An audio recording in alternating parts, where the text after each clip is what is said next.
The night of the dinner, Highfield felt tighter than usual. Eliza stood in the bedchamber while the maid finished lacing the new stays.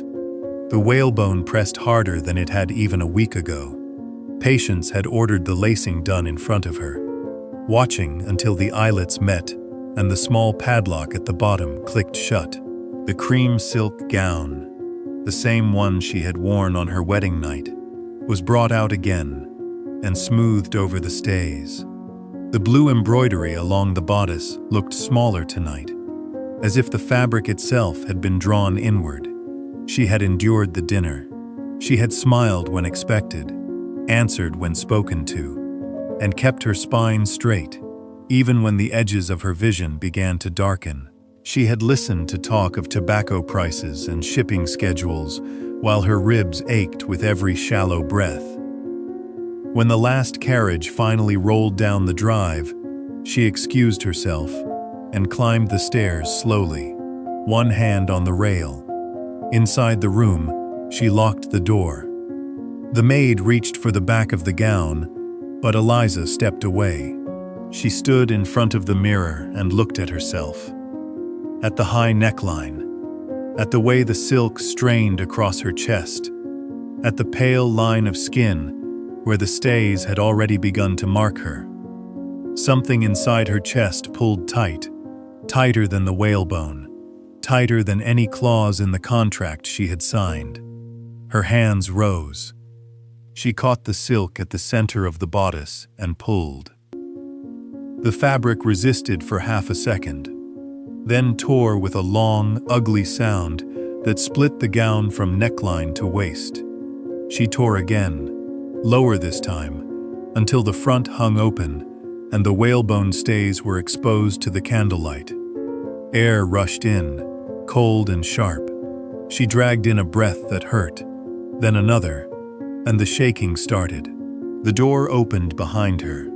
Silas stood in the doorway. He had followed her up the stairs.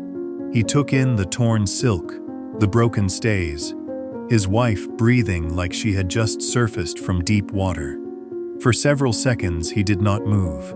Then he crossed the room, took the penknife from the desk, and cut the remaining laces at her back. The stays fell away. Eliza folded forward, hands braced on the floor, and let the air fill her lungs without asking permission. When she could speak, her voice came out raw. "I will not die inside this gown to keep your books balanced." Silas flinched. It was small, barely more than a tightening at the corner of his mouth, but it was the first time she had seen one of his careful calculations fail him in front of her. He gathered the ruined silk in both hands. The blue embroidery was frayed and ruined. He stood there for a long moment, looking down at her, then turned and walked out of the room without a word. She heard his footsteps go down the stairs. She heard the study door open. Through the floor, she heard the scrape of a drawer being pulled open, the drawer that held the marriage contract. Eliza remained on the floor among the torn silk and scattered whalebone, breathing freely for the first time in weeks, and waited to learn what the man who had just watched her destroy the appearance he valued most would do with the paper that had bought her. If you want to know how one woman's refusal to stop breathing rewrote a marriage that had been written in ink and numbers, like and subscribe to Quiet Fires of America. 3 months earlier, the study in Norfolk smelled of ink, damp paper, and the river at low tide. Thomas Mercer sat behind his desk, with both hands flat on the open ledgers, as though the columns might keep him upright. The cough that had settled in his chest after the last poor harvest had grown worse. Across from him sat Silas Remington's agent, a thin man in a plain coat, who had already laid the marriage articles on the blotter. The debt stood at £2,175. A speculation in wheat, meant to offset the falling tobacco prices, had collapsed when the coastal trade tightened under new restrictions. The agent spoke without cruelty. Mr. Remington offered full forgiveness of the sum, a modest annuity for the household, and security for 16-year-old Hannah's future. In return, he asked for a wife of good family and the reasonable expectation of a legitimate heir. Eliza stood at the window, with her back to the room.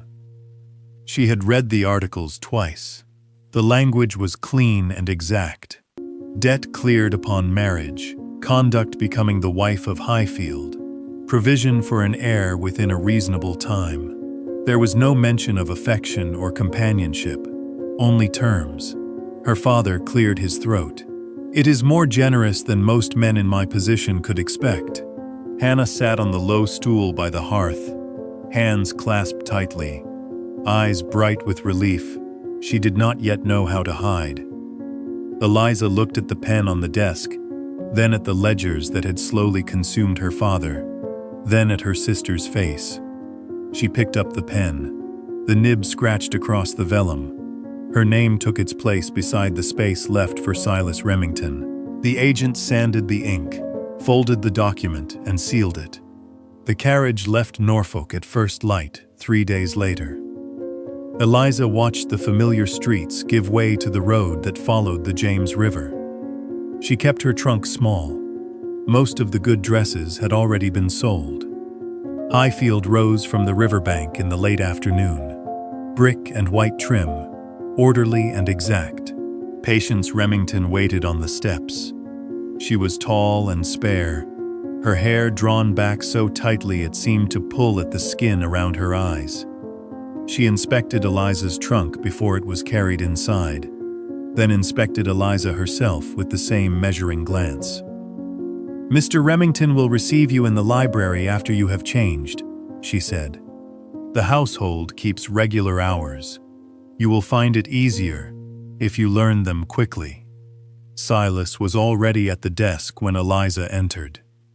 He rose and offered a short bow.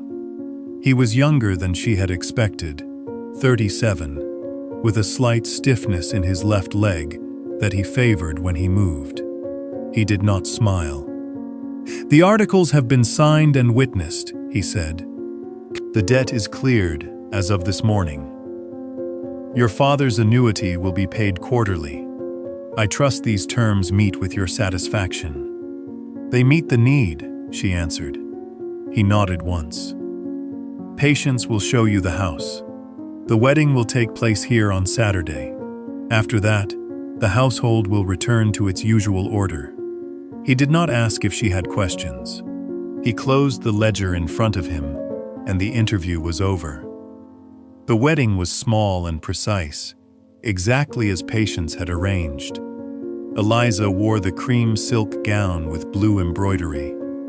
The stays beneath had been laced tighter than she was accustomed to, but she endured it through the short ceremony and the modest meal that followed.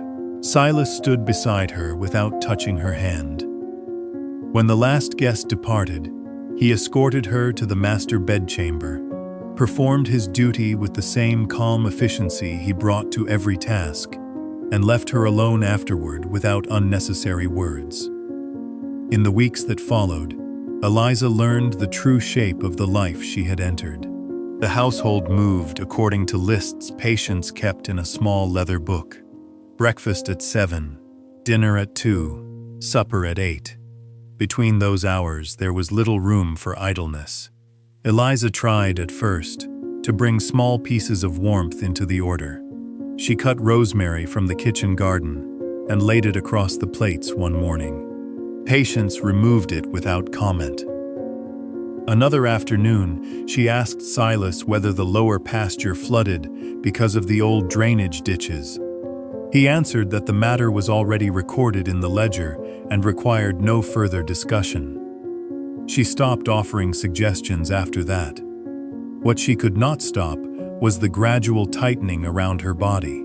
Patience decided the stays Eliza had brought from Norfolk were insufficient. A new pair arrived from Williamsburg, heavier and longer in the busk. The maid was instructed to lace them each morning until the eyelets met. Eliza learned to take smaller bites at table. She learned to sit perfectly straight, because leaning forward, made the whalebone bite deeper into her ribs. Some evenings she stood at the window of her room and loosened the laces herself when no one was watching, just enough to draw one full breath before fastening them again. Silas remained courteous and distant. He spent long hours in his study or in the fields. When he spoke to her, it was usually about household accounts or the expectations of her position. He never raised his voice. He never needed to. One evening in the garden, as the light was fading, she found him standing where lavender had once grown. He almost spoke of his mother, then stopped himself. The moment passed quickly. The next morning, Patience ordered the lacing done even tighter than before. By the time the invitation for the small dinner with the neighboring planters was accepted, the stays had become a daily negotiation with pain. Eliza no longer remembered what it felt like to draw a full, unhindered breath inside the walls of Highfield. She stood in front of the mirror on the night of the dinner while the maid finished lacing her into the cream silk gown. The padlock at the bottom of the stays clicked shut. Through the window, she could see the last light fading over the James River. She placed her hands lightly against her ribs and felt the familiar pressure rise with each shallow inhale. Somewhere below, Silas was waiting in the library.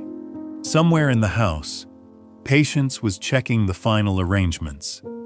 Eliza looked at her reflection and wondered, not for the first time, how much of herself she would have to surrender before the life she had bought for her family finally felt like her own.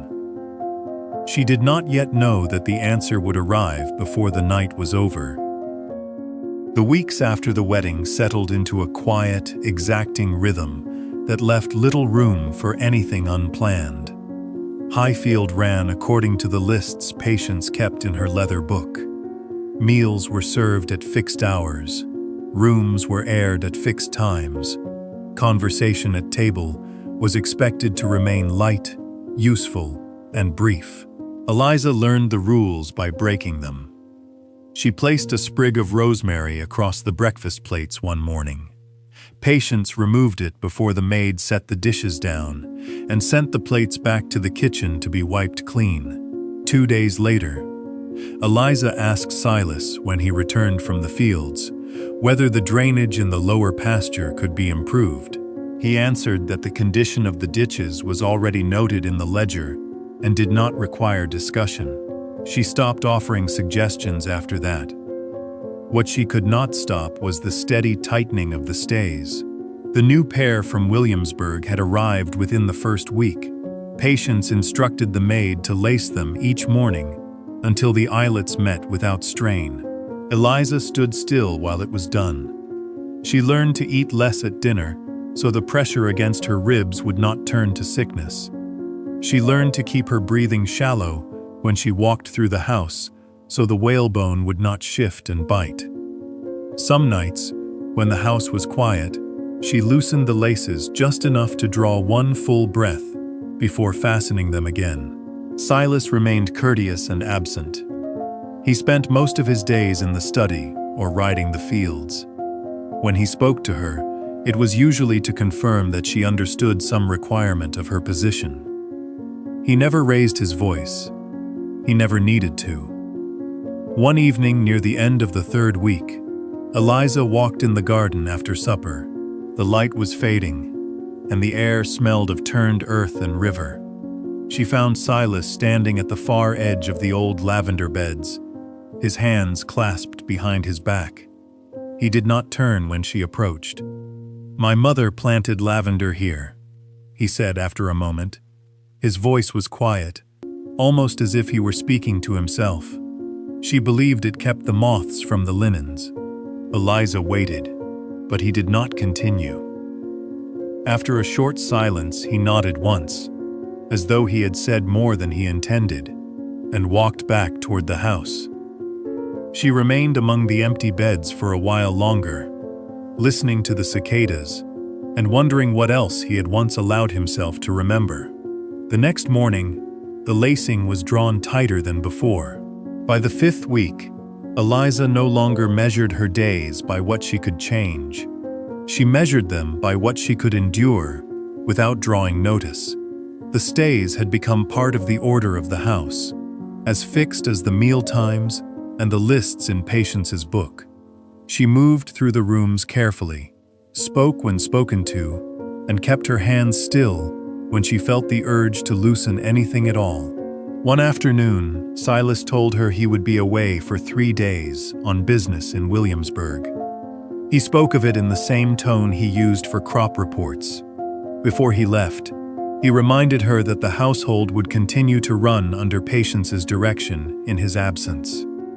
Eliza nodded and wished him a safe journey. She did not ask when he would return. That evening, after the supper dishes had been cleared, Patience came to her room with the maid. She carried a new set of stays. The whalebone was heavier than the last pair. The front busk was longer. Patience instructed the maid to lace them while she watched. "Mr. Remington will be hosting a small dinner when he returns," she said. "The Hendersons and the Carters have been invited. You will wear the cream silk. It is important that you present the household properly." The maid pulled the laces until the eyelets met. Patience checked the tension with her fingers, then nodded. The padlock at the bottom clicked shut. Eliza stood very still in front of the mirror after they left. The new stays pressed higher under her ribs than she was used to. When she tried to draw a full breath, the air stopped short. She placed her hands lightly against her sides and felt the familiar ache settle into something deeper. She did not know yet how many more days she could continue like this, before something inside her refused to stay contained. She only knew that the dinner was 3 days away, and that the cream silk gown was already hanging on the wardrobe door, waiting. She turned away from the mirror and began to prepare for bed, moving carefully so the whalebone would not shift. Outside the window, the river moved in the dark, slow and constant, carrying whatever it carried toward the sea. The 3 days Silas was away in Williamsburg passed slowly. The new stays arrived on the 2nd morning. They were heavier than the previous pair, with additional boning along the sides and a longer front busk. Patience had them delivered directly to Eliza's room, with instructions that they were to be worn from that day forward in preparation for the dinner. The maid laced them each morning under Patience's supervision. The first time, Eliza felt the pressure climb higher under her ribs than she had ever experienced. By midday, she could no longer finish the plate set before her at dinner. By evening, the edges of her vision had begun to soften whenever she stood too quickly. She learned to move through the house in smaller steps, and to keep her breathing shallow, and even so the whalebone would not shift. Silas returned on the 3rd evening. He came into the library after supper, where Eliza was sitting with a book she had not been reading. He looked at her for a moment, noting the pallor in her face, and the careful way she held herself. "You appear unwell," he said. She closed the book. "The new stays are tighter than I am accustomed to." He considered this the way he considered any report on the estate.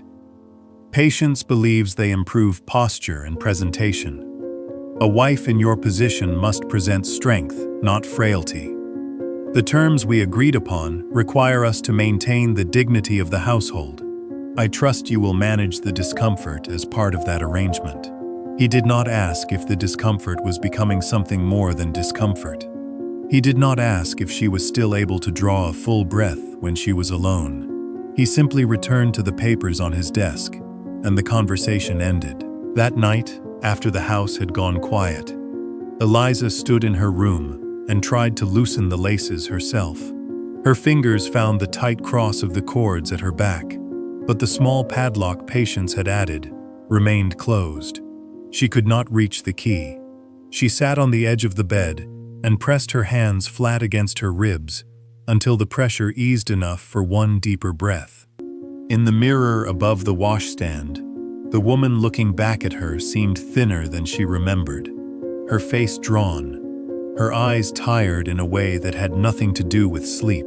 She turned away from the reflection. On the morning of the dinner, the maid came early with the cream silk gown. Patience stood in the doorway while the laces were drawn once more, checking the tension with her own fingers before allowing the gown to be fastened over the stays. The blue embroidery along the bodice lay smooth and exact. When the maid finished, Eliza remained standing in front of the mirror. The gown sat higher at the neck than she remembered.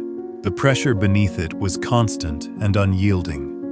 She placed her hands lightly at her sides and felt the familiar shortness of breath settle into something heavier. For the first time in weeks, she did not wonder how much longer she could continue like this. She wondered what would happen when she could not. Patience gave a small nod of approval and left the room. The maid followed. Eliza stood alone for a moment longer, listening to the house prepare for the evening below. Through the window, she could see the last light of afternoon moving across the river. She drew what air she could and held it, feeling the stays resist. Then she turned from the mirror and went downstairs to wait for the guests to arrive. The dinner began at 7. The Hendersons and the Carters arrived together, and Patience greeted them at the door with the exact warmth expected of a well-ordered household. Eliza stood beside Silas in the entrance hall, the cream silk gown smooth over the stays that had been laced to their tightest setting an hour earlier. She smiled when introductions were made and answered the first questions about Highfield in the soft, measured tone she had practiced. Throughout the meal, she performed exactly as required. She kept her spine straight.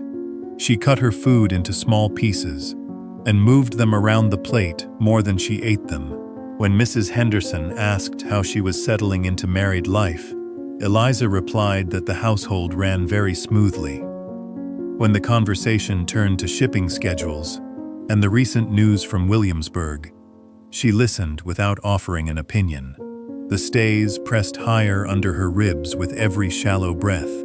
By the time the main course was served, the edges of her vision had begun to darken at the corners. She kept her hands folded in her lap when they trembled.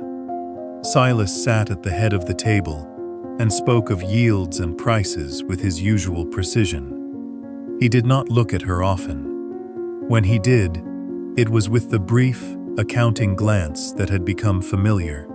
Patience watched from the opposite end, her posture perfect, missing nothing. Eliza endured. She smiled at the correct moments. She answered when spoken to. She did not excuse herself until the last guest had finished their wine and the carriages were being called. Only then did she rise, offer her farewells, and climb the stairs with one hand on the rail. Inside the bedchamber, she locked the door. The maid reached for the back of the gown, but Eliza stepped away.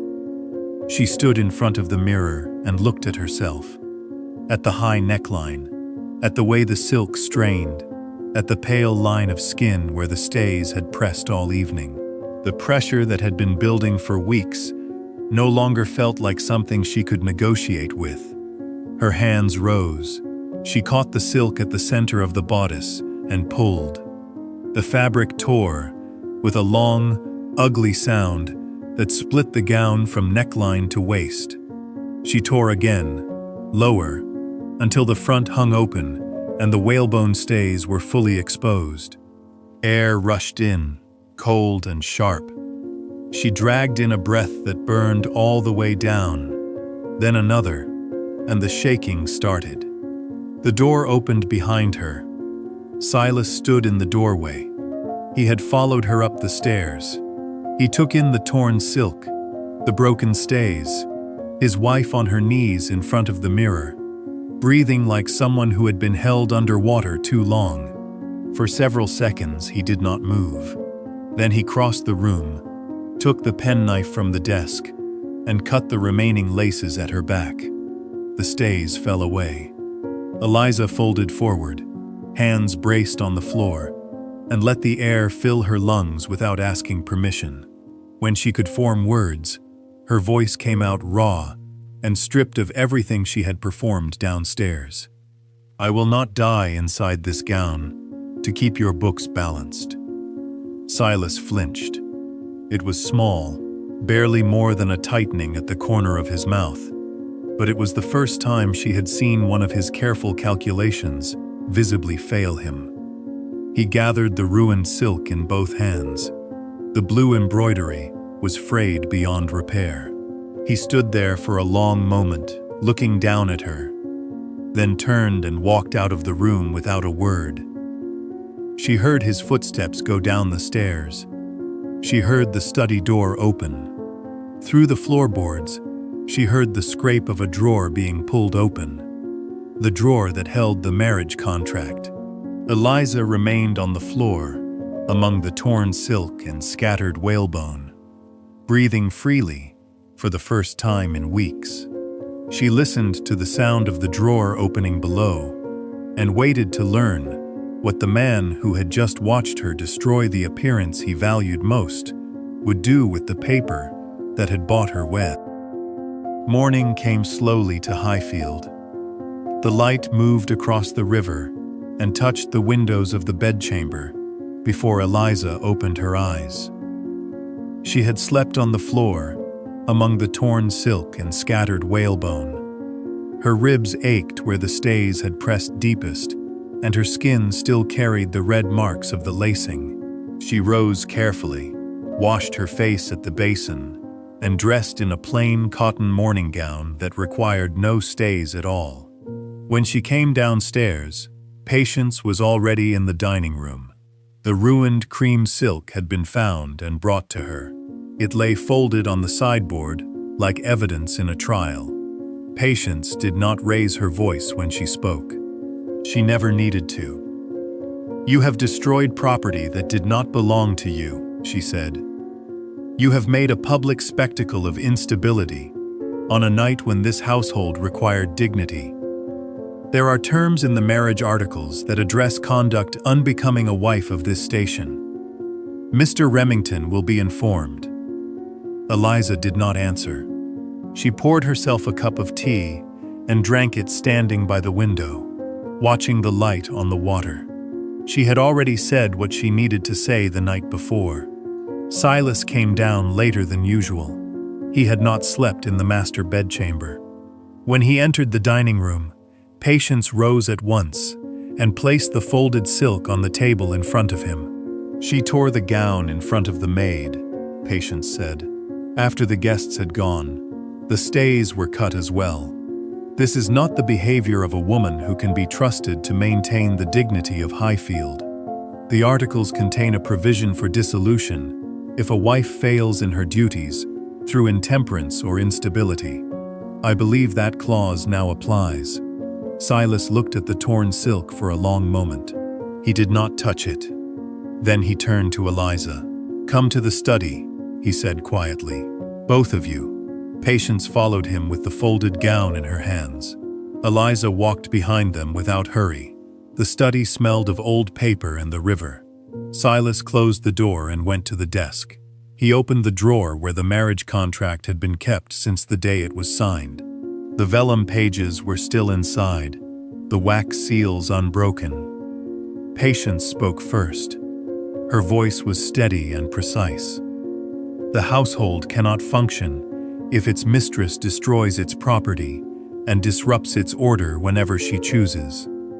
The terms we agreed upon allow for the return of the wife to her family, with a modest settlement if she proves unable to fulfill her role. I recommend that course now, before further damage is done to the Remington name." Silas did not answer her immediately. He removed the contract from the drawer and placed it on the desk. For several seconds, he stood looking at the neat columns and the signatures at the bottom. Then he carried the pages to the fireplace. He fed them in one at a time. The flames took the first page quickly. The ink curled and blackened. The second page followed, then the third. The wax seals melted and ran. Silas watched without expression as the document he had drawn up 3 months earlier disappeared into ash and smoke. When the last edge had burned, he turned to his sister.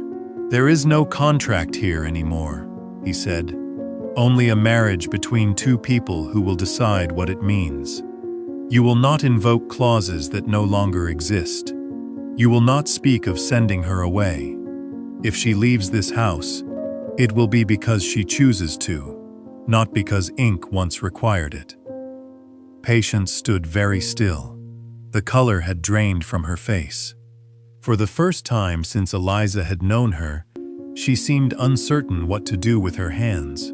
She placed the folded silk on the desk as if it had suddenly become heavy, then left the room without another word. The door closed behind her. Silas remained by the fireplace. The last of the contract had turned to fine gray ash. He looked at Eliza across the room. She had not moved since he began burning the pages. The marks from the stays were still visible at the neckline of her morning gown. He spoke again, more quietly this time. "If you stay, it will not be because ink requires it. If you go, I will not stop you. But before you decide either way, I would like to know something." He paused, as if the words were difficult to shape.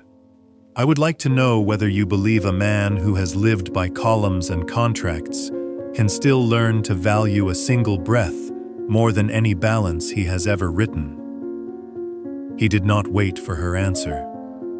He walked past her to the door, opened it, and left her alone in the study, with the dying fire and the question he had placed between them.